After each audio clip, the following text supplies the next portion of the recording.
Let you all know if you've just tuned in, you're listening to FM 90.1 KZFR Chico. My name is Brad Petersen. This is Studio 416. We are a live music and interview show. It's about the artist first. The bottom line about this show is about the artist, it's about you guys.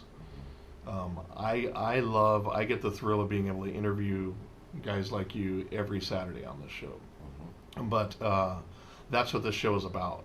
That's why we named it Studio 416. It's the name of the studio. It's not the Brad Petersen show. It's not the Dan Carter show. It's Studio 416. I've had people come on this show and promoters will call in and say, I want to book them. Can I have their information? And the next thing I know, like months later, they're doing festivals. Incredible stuff like that. One day, I'd been trying to think of a name for the show. They said, name the show what you want and do the show, And so I had been thinking of all these names and trying to get really creative. And one day I came up to the front door to do the show like I had done every other day and every other Saturday, and went to unlock the door and I look up and I say 416. Like, that's it, Studio 416. Before I had this show, I would, do other shows, and even on those shows I bring in live artists.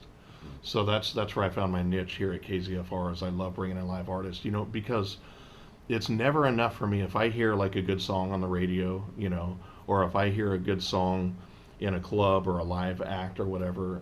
It's not enough for me to go, oh, hey, that's a cool song, and then move on. No, I want to know like who wrote it, what inspired them to write it. I want to know the whole freaking backstory. Yeah. And I assume that there's people out there that want the same thing, and that's what this show's about. The show is not only about sharing the music, but it's about sharing the backstory of that person, their life, their experiences.